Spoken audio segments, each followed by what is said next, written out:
శ్రీమాత్రే నమ. జై గురు దత్తాత్రేయ నమ. ఈ వీడియోలో మనం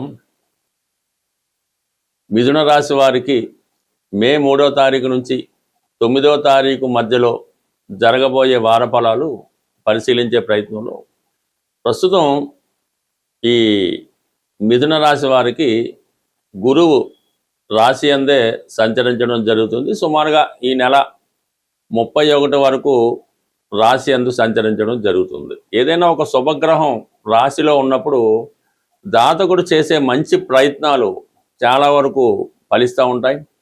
ఈ సమయంలో మీరు చేసే పుణ్య కార్యక్రమాలు, అలాగే ఏదైనా ఒక దేవాలయం, ఒక పుణ్యక్షేత్రాన్ని దర్శించడం వల్ల దాని యొక్క ఫలితం తొందరగా మీకు రావడం జరుగుతూ ఉంటుంది. అలాగే మంచి ఆలోచనలు రావడం కూడా ఈ సమయంలో జరుగుతుంటుంది. ఆరోగ్యకరంగా చాలా పుష్టిగా కనబడడం జరుగుతుంటుంది. అయితే మరి ప్రస్తుతం గురువు తన సొంత నక్షత్రం అయినటువంటి పునర్వసు నక్షత్రం మీద సంచరించడం జరుగుతుంది. దానివల్ల ఎక్కువగా సప్తమ దశమ ఫలితాలు యాక్టివేట్ అవుతుంటాయి.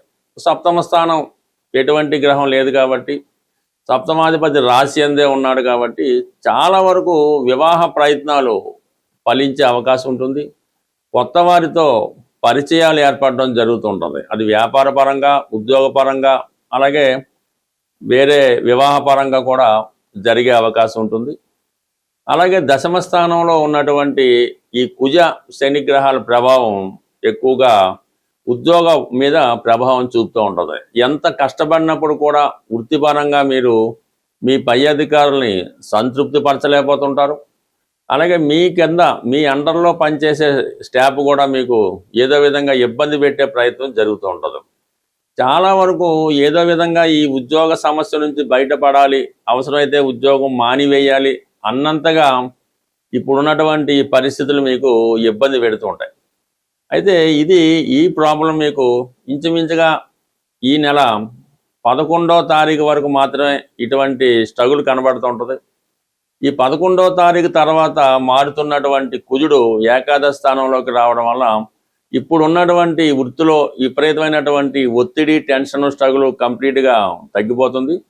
అది మీకు ఆగిపోయినటువంటి ప్రమోషన్ రావడం కానీ, ఇంక్రిమెంట్ కానీ, ఏదన్నా బోనస్ కానీ, ప్రమోషన్ కానీ మీరు మరి ఈ 2వ వారంలోనే మీరు పొందడం జరుగుతుంది. కాబట్టి ఉద్యోగ సంబంధించిన విషయాల్లో ఎటువంటి నిర్ణయం తీసుకోకుండా కొద్దిగా ఓర్పు వహిస్తే వృత్తిపరంగా మీరు ఎదుర్కొన్నటువంటి అన్ని సమస్యలు చాలా ఈజీగా పరిష్కారం అవుతాయి. కాబట్టి తొందరపడకుండా వెయిట్ చేయండి. ఇక ప్రధానంగా ఆల్రెడీ మీకు 11వ స్థానంలో అటు రాష్ట్రాధిపతి, చతుర్థాధిపతి బుధుడు లాభస్థానం ఉండడం వల్ల, రవితో కలిసి ఉండడం వల్ల, ఆల్రెడీ రవి 11లో ఉన్నప్పుడు ఇంచుమించు గ్రహాలన్నీ మీకు అనుకూలిస్తూ ఉంటాయి.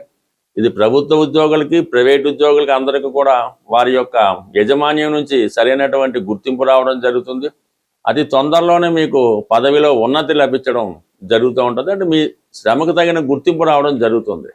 ఇది ప్రధానంగా విద్యార్థులకి మరింత శుభదాయకంగా, ఆనందదాయకంగా ఉండడం జరుగుతూ ఉంటుంది అన్నమాట. ఎందుకంటే ఇప్పుడు ఏర్పడినటువంటి బుధాదిత్య యోగం అత్యంత బలవంతమైనది. ఇది మరి మిథున రాశి వారికి, విద్యార్థులకి కంప్లీట్గా వారు చేపట్టే కార్యక్రమాల్లో విజయం సాధిస్తారు. మంచి కాలేజీలో సీటు కూడా సాధించడం జరుగుతుంటుంది. కాబట్టి చాలా వరకు ఈ వారం మీరు విద్యార్థులకు కానీ, ఉద్యోగస్తులకు కానీ చాలా గొప్ప ఫలితం అనేది రావడం జరుగుతుంది.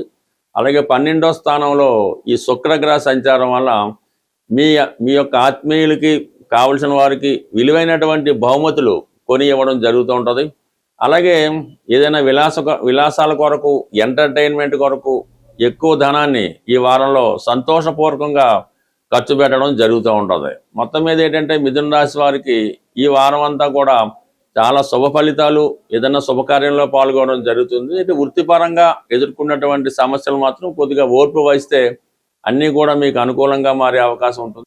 ఎవరి జాతకంలో అయినా కుజుడు ఎంత బలంగా అనుకూలమైన స్థానాల్లో ఉంటే వారి జీవితంలో ఎదురయ్యే ప్రతి సమస్యని పరిష్కరించుకోవడం, అటు ఆర్థిక పరంగా అయినా, అన్నదమ్ములతో విభేదమైన, భార్యాభర్తల సమస్యలైనా కుజుడు బలంగా ఉంటే వారు ఈ సమస్యలన్నీ కూడా సులభంగా పరిష్కరించుకుంటూ ఉంటారు.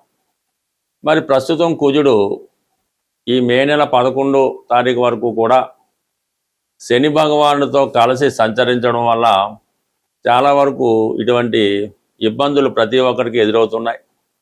అలాగే ప్రస్తుతం జరుగుతున్నటువంటి ప్రపంచంలో ఈ విపత్కర పరిస్థితులు కూడా ఈ శని కుజుల కారణం వల్ల ఇబ్బంది పడడం జరుగుతుంది. ఇది ప్రతి ఒక్కరి మీద ఎంతో కొంత ప్రభావం నడుస్తుంది. ఇటువంటి ప్రభావం నుంచి బయటపడాలంటే మనకి ఈ సంకటాలు అంటారు, సంకటాలు కష్టాలు, వాటి నుంచి తొలగించుకోవాలంటే రేపు మే నెల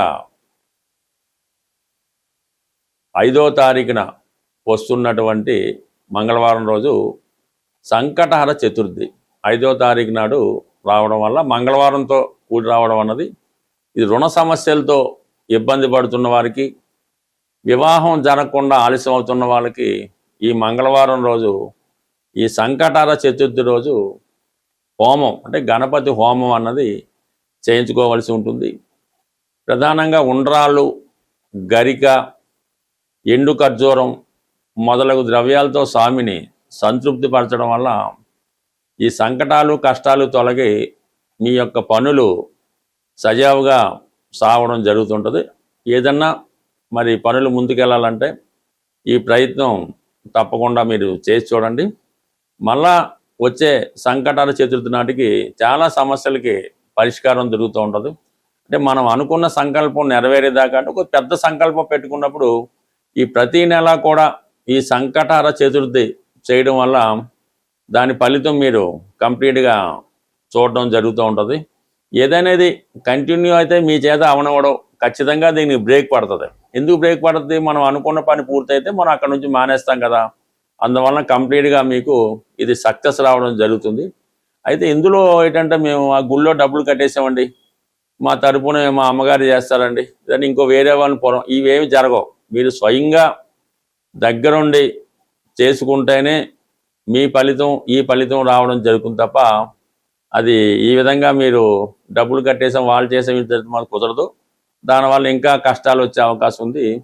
బట్ ఏదైనా మీ జీవితంలో ఎదురయ్యే ప్రతి సమస్యకి మీ శాస్త్ర ప్రకారం మీ యొక్క జాతకంలోనే, మీ జన్మ జాతకంలోనే ఆ సమస్యకి పరిష్కారం ఉంటుంది. అది దశ బట్టి అవ్వచ్చు, గోచారాన్ని బట్టి అవ్వచ్చు. ఎవరైతే తీవ్రమైనటువంటి సమస్యలతో ఇబ్బంది పడుతున్నారో వారు వారి యొక్క వ్యక్తిగత జాతకాన్ని చాలా అనుభవంతో కూడుకున్నటువంటి నిస్వార్థంగా ఉన్నటువంటి జ్యోతిష్కుని సంప్రదించి వారు చెప్పిన విధంగా కొన్ని సూచనలు మీరు కంప్లీట్గా చేసుకోవలసి ఉంటుంది. జాతకం చూపించుకున్నంత మాత్రాన ఎవరి జీవితం మారదు, అందులో మీరేం పెద్ద గొప్ప ఏం కాదు. కాబట్టి జాతకం చూపించుకొని దానికి పరిష్కార మార్గం చేస్తేనే మీకు ఆ సమస్య పరిష్కారం అవుతుంది తప్ప కేవలం జాతకంలో ఉన్నది తెలుసుకోవడం వల్ల ఆ సమస్య మరింత పెద్దదవుతుంది తప్ప దానికి పరిష్కారం అయితే అవ్వదు. కంప్లీట్గా సమస్యలతో ఉన్నవాళ్ళు అంటే జీవితంలో ప్రస్తుతం ఎంతో జీవన విధానం పెరగడం వల్ల మరి ఖర్చులు కూడా అలాగే పెరుగుతున్నాయి. కాబట్టి కొద్దిపాటి వ్యయంతో మీ జాతకాన్ని మీరు సరి చేసుకోవచ్చు. మరి అది మీ యొక్క నమ్మకాన్ని బట్టి, అవతల వారి యొక్క విద్వత్తును బట్టి ఆధారపడి ఉంటుంది. స్వస్తి.